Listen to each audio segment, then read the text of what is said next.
and so that's Shari, and then also we have Ishari Vardhana, and she's also from SLP, so she has also actually contributed quite a lot, and I'm sure that she can also share a lot of thoughts with us, especially in her capacity. Then also we have Subhashini Kadurgasyayan. She's from Airtel. Subhashini is also one of the very young engineers who has helped us in many ways. She's working for a mobile operator, and in fact, actually, she has contributed to one of the workshops that we conducted yesterday as well as a resource person. And she has also been involved not only at LKNOG but also in some of the other network operation forums like SANOC and so on, PD forum and so on. So I'm sure that she can share more information with this discussion that we will have. And then we also have Shanika Bandara from VSIS Technologies, and I'm sure again with Shanika's expertise we can have some more contribution to this forum through that her expertise as well. So with that, I think I will hand over to Sagarika. You can take the mic. Thank you. Thank you, Chandrika. So, thank you all for being here today. And why women in networking? So, you may be wondering, because regardless of having equal or superior skills to their male counterparts, women often feel like societal pressure and cultural norms work against them while searching employment and advancing their tech careers. So, many companies have taken a proactive approach toward gender bias in tech employment by adopting inclusive and collaborative policies that mandate equal treatment for men and women. However, the situation was not improved so far as per our experience. So I was invited these distinguished ladies to share their experience and how we can move forward with the challenges we are facing at the moment, because we wanted to say that there is a problem exists at the moment.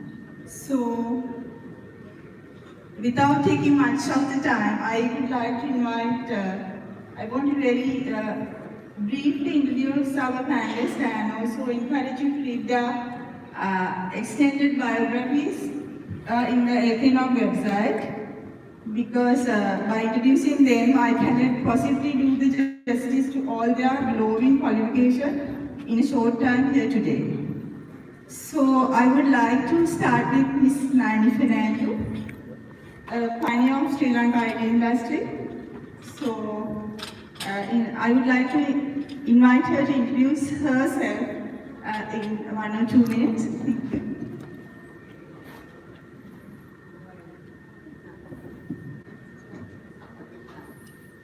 Hello, good afternoon. I am Nayani Fernando, and as you can see, I am not from the networking generation. I'm pre-networking generation IT person, joining the IT industry in 1971 in Sri Lanka. So, as you know, this is a pre-internet era. And when I joined, I like to say 1 or 2 things that are relevant to women and to our industry. Now, when I joined the 1971 in the Census and Statistics Department as an analyst programmer, there were 10 analyst programmers there, including our batch, and 4 of them were women. And the interesting thing was that all 4 were from a physical science background.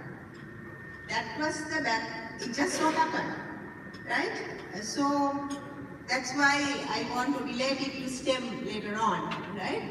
So then, of course, the 6 and 4 seemed quite all right.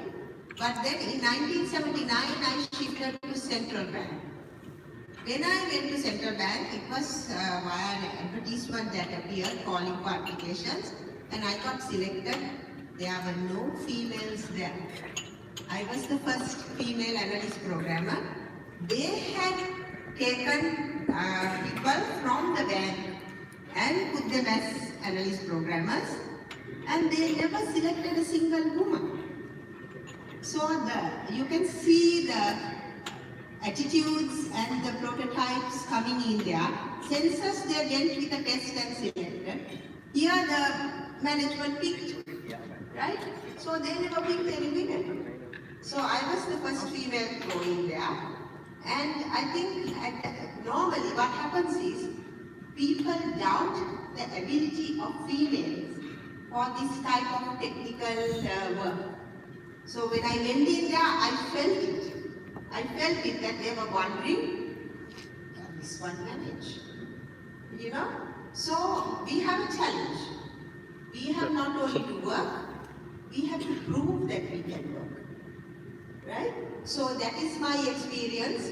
And of course, just to tell you what I've been doing there, I was involved in setting up the automated check clearing house, involved in setting up slips. Anybody know what slips is? It's the payment system, right? Everybody is sending, you do transactions from one bank to the other. It's using slips. That's what we introduced, which has been enhanced subsequently by LKNOG2, who is the successor to the Sri Lanka Automated Clearing House. And then, of course, I retired fairly early and went to work in the private sector. I ended up having 2 very interesting years in Bangladesh, setting up their clearing house and their payment network, covering the whole country. When I went to Bangladesh in 2008, December, they didn't have a magnetic ink character recognition check. A machine readable check was not there, while Sri Lanka in 1988. But when I came back in 2011, they already had a countrywide payment network connecting up the whole country, transactions going through, and Sri Lanka didn't at that time. While we had gone for 1988, but in 2010, they still didn't have an online payment network. So that's the situation here. What are we even doing? We have a lot to do. Okay, that's my message. Hi, good afternoon all. And I would like to thank Sagarika and Champika for inviting me here. I'm actually running my own event at Kingsbury this week. That's the She CISO Exec program. It's all about cybersecurity leadership and empowerment. And I was born here, I went to school here, then I went for my higher educations in UK. I started my career as an IT specialist because I thought I have a computer science degree, I should be really good at it. So I was hired at IBM and they put me right in the deep end on my first day at the job. My manager told me, go and install a Blade Center or one of those servers. I think some of you probably know. IBM has these big servers, and I was thinking, how the hell am I going to do this? So, but I figured out, okay, I need to start from somewhere, and I went in, I configured the server, and I did a good job, so my manager was quite pleased. One of the things I noticed in that team was they were all men with 30 years of experience being in IBM, and they're very critical. If you do something wrong, you get complaints. And I had to compete with all these men, grumpy old men, and so they saw me as more of a liability in the team because I'm young, I'm a female, and I don't like lifting things because, you know, servers are heavy. So every time I go in there, and if it's something that I have to lift and shift, I have to get help. So I have had people saying, are you in the place. Are you doing the right job? And I said, yes, I'm doing the right job. This is where I'm going to be. So I did that job for about 5-6 years, and worked myself way up to becoming an architect, so designing and delivering a lot of virtual infrastructures. So that's involved from setting up your stand, to your blade center, to all your servers, putting it together, installing VMware, Citrix, and configuring, securing it, all these things. Then I realized that we always have to think about our clients' data and how secure is your systems. So security is a key component. Something that frustrated me was people look at security at the end of the project and, let's do a pen test once you've done it, and you don't even do the pen test properly. So I felt this is not right, and I have to always tell people, you have to build systems with security in place. And something happened while I was on one of the projects. I got bullied really badly by my program manager. One thing that struck me was we were in this room full of men. I was the only female because that team, I've always been the only female in the team. He didn't like my, for some reason he wanted to pick on me because I was the only person there. He would pick on my shoes, my dress. If I wear boots to the data center, he would ask, why are you wearing boots? You look like you're going for horse riding. So some of these things. And one day he asked me to do a simple thing, and I said, look, I'm going to have my lunch and I will get that done for you because it's not an urgent thing. Then there was all these men. He said, the client was sat there, and he said, I'm going to teach this young lady a lesson and hold her against the wall. Could you please leave the room? I was shocked. I didn't know how to react. And then the client was shocked as well, so he left the room. Nothing happened, because he didn't obviously hold me against the room. But that was the attitude, that's the behavior. And he kept on continuing this whole thing. And I thought, I'm going to put up with this shit because what's important to me is that I complete the job and I complete it properly. So I completed the whole project, delivered it, and my design documents, the implementation, everything was submitted.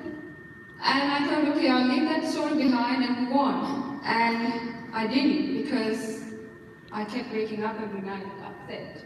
I couldn't stand up for myself. I couldn't tell this person how I felt.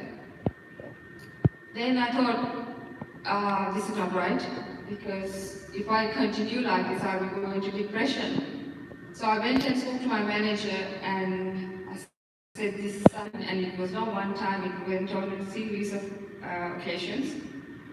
And he said that, okay, write it down and send a complaint to me. So I did that, and they took actions. And I felt so much better after that because I stood up for that person. And after that I thought, I need to move on because this was not how I want to be, who I want to be, and how I want to be treated. And I left and I started as my own consultant. So I was consulting for quite a lot of companies in London, a lot of the Big Four, plus Fortune 500 companies, doing the same kind of thing. And I think in somewhere around a few years back, I felt, why am I doing this alone? Because I see the problem happening constantly. There's these women being treated badly, and then there's this security. Because I'm very passionate about security and doing things securely and data protection. So I thought, I'm going to open my own company. So I partnered with few people, and that's how Meta Defense Labs was born. So we thought, okay, we'll do it the way we want to do it. So build systems securely and from scratch. Since then I've been wearing quite a lot of hats. So I felt that there are a lot of things like that that happen to me is happening out there to a lot of people, especially to young people. And I felt, how are you encouraging more females to get into this community if you're treating them like, nothing? So I thought I have to be the change because I've gone through this so many times. But if people, I was strong enough to handle that, but if there are people who can't handle it and they get discouraged, so where is the support for this? There's not enough support. There are companies who doesn't recognize the value of female contribution and what they bring to the community. So, and they don't provide that right support, the right environment to not entertain these kind of caveman behavior. And I thought, okay, I'm going to start something. That's how CISO was born. So that's to empower male and female and also give them that confidence through leadership skills, mentoring. So you're building a community of support network. And so we just finished 5 days of boot camp, training people all about cybersecurity, from your risk management to hacking, incident response, security operations, access management, all these things. And I had 10 international speakers come down to Sri Lanka to volunteer. I didn't have to pay a penny for these people. They came to help this cause. And we trained fantastic group of people. And they did the exam today, so they're finishing. So we are having the last event, the award ceremony tonight. And it was a pilot project, and I never thought it would be this successful. And the amount of support I'm getting globally is, I can't even comprehend. And I never expected to be that good. But so yes, this is kind of my passion, and I want this community to be more supportive, understand the value they bring to the community, and just don't be cavemen. And for the women, I have to say, support each other. There are women who are also think like that. If you see another woman succeed, you have emotional jealousy, you can't stand it, there's backstabbing, all these things.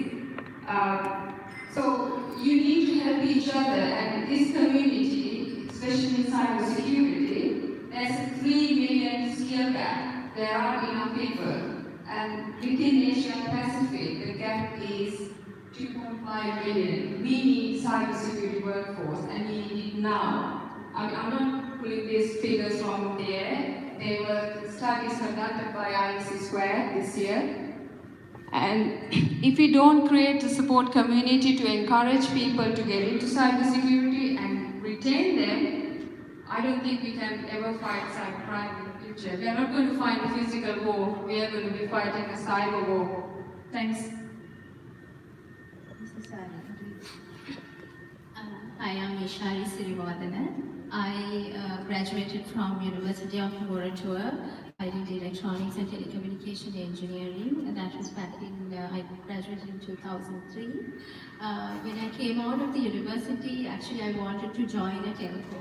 So there were a couple of opportunities for me in the telecommunication sector. As you know, there were quite a lot of players in the market at that time. But when I went to interviews, because there were only 4 girls in my batch, and the rest of the 44 people were males. So they got the jobs quite easily. But the females, the girls were left out, and we had to, go for interviews. So I went to a couple of operators, and the first question that they asked, we have long hours to work. Can you work at night? Can you be on call? Can you come at the middle of the night to fix the systems and all? Though I said I'm ready to take the challenge and I'm willing to do it, 2 of the operators turned me down. So that's how actually I ended up in Sri Lanka Telecom. So luckily they had this exam systems, interviewing process and all that. So with all that, I started my career at Sri Lanka Telecom. And first I started off with the ISP operation section, which was headed by a lady whom I really admire to date because she was a very strong lady and considered as one of the iron ladies of the company. So actually I really looked up to her because as females, what I see, one of the challenges is that we don't get a lot of female role models to look up to. because anyway there are few females in this particular industry, and above all, how many get promoted and how many go up the ladder is a question. But then even in ISP, I was handling the customer support part initially because I was running the call center platform, administrating it, running the network and all that. So I was instrumental in bringing up the first big call center to Sri Lanka Telecom. I was appointed as the project engineer because at the beginning it was only the ISP operations which we had through a call center. Actually, the company wanted to bring in all the functions of the call center under one roof and have a single platform to cater to the entire Sri Lanka Telecom. Lucky to have that project. And after I was superiors in the section